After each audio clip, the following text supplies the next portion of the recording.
అందరికీ నమస్కారము. గోంగూర శనగపప్పు ఎలా చేయాలో చూసేద్దాము. ఈ పప్పునైతే మనం ముందు శుభ్రంగా కడిగి హాఫ్ అన్ అవర్ నానబెట్టుకోవాలి. తర్వాత తగినన్ని నీళ్ళు, పచ్చిమిర్చి, పసుపు ఇంకేసేసి మెత్తగా ఉడకబెట్టేసుకొని పక్కకు పెట్టుకోవాలి. గోంగూర అయితే ఇది మనము ఎక్కువ ఉన్నప్పుడు శుభ్రంగా కడిగి బట్టపైన వేసి నీడకు ఆరబెట్టిన గోంగూర. ఇలా చేసింది పచ్చడి చేసుకుంటే కూడా చాలా టేస్ట్ ఉంటుంది. మామూలు పచ్చిది చేసిన దానికంటే కూడా టేస్ట్ బాగుంటుంది. పప్పులో వేసిన పచ్చడి చేసుకున్న దాన్ని మళ్ళీ శుభ్రంగా కడిగి ఉడికిన పప్పులో వేసేసుకోవాలి. ముందు అయితే గోంగూర వేయకూడదు. పప్పు ఉడికినాకనే మళ్ళీ ఇది కడిగి వేసేసుకోవాలి.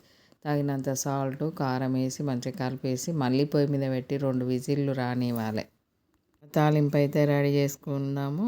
ఎల్లిపాయలు, ఎండుమిర్చి, జీలకర్ర, ఆవాలు, కరివేపాకు, పసుపు వేసేసి ఇలా ఉడికింది గోంగూర వేసినాక ఉడికింది కదా, ఇంకా దీన్ని రుద్దేసుకోవాలి. ఇలా పప్పు ముందు గోంగూర వేయకుండా ఉడకబెట్టడం వల్ల చాలా మెత్తగా ఉడికిపోతుంది శనగపప్పు కాబట్టి.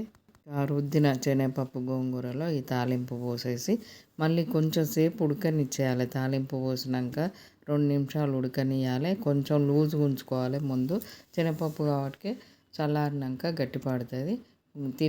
దించే ముందు కూడా కొంచెం ఈ మాత్రం లూజ్ ఉండాలి.